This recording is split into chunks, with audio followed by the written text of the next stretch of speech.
Dijkstra's algorithm finds standard routes with ruthless efficiency. But it operates on a strict assumption. Traveling always costs you something. If a route gives you resources back, a negative cost, Dijkstra's logic fractures. To navigate negative costs, we need algorithm number 16, Bellman-Ford. This graphic shows its position within the graph category, alongside BFS, DFS, and Dijkstra. It is deliberately designed to be slower so that it can handle negative weights and identify broken network cycles. Greedy algorithms fail here because they lock in their path choices too early. They see a direct, cheap path and commit to it.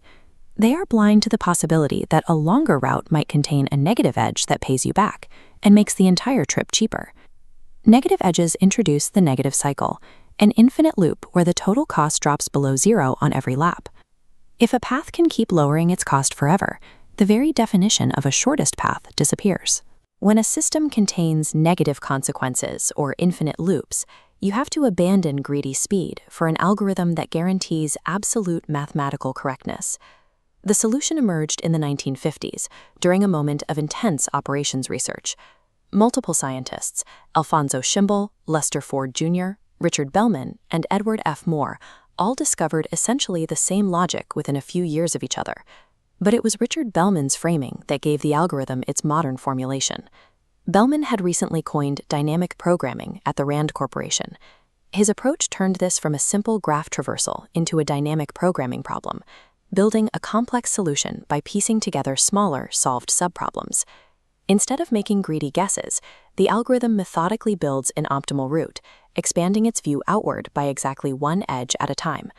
The fundamental step in Bellman-Ford is relaxation. It is a process of asking if a path to a destination is cheaper if you route through an intermediate neighbor first. Where Dijkstra carefully selects which route to relax next, Bellman-Ford is brute force. It does not look for a clever order, it just relaxes every single edge in the entire graph. It repeats this sweep based on a strict mathematical limit, the number of total vertices, -1. Since a valid shortest path can have at most v-1 edges, repeating the brute force sweep that many times guarantees a perfect route. This table illustrates the breakdown. Distance values update over 4 sweeps, spreading correctness until numbers stabilize. By the end of this v-1 pass, the graph is settled, but then it runs a 5th pass. If an edge still relaxes, it proves a negative cycle exists. By applying relentless brute force, Bellman-Ford identifies whether a network is stable or trapped in an infinite loop.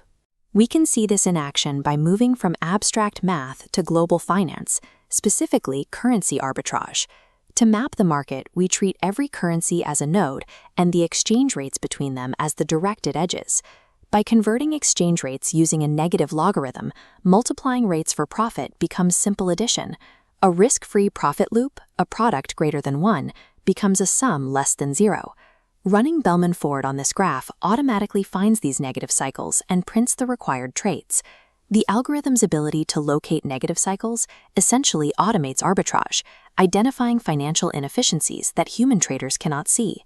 This chart details the side-by-side comparison between the two pathfinders.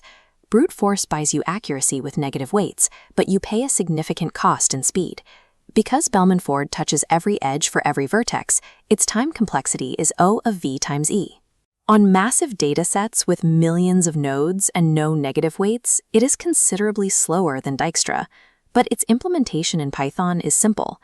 It is just a nested loop running v-1 times to update distances across the adjacency list. The most important block of code is the final loop, the cycle detector, which raises a mathematical error if any path cost continues to improve after the v-1 limit. In computer science, handling edge cases usually requires a trade-off.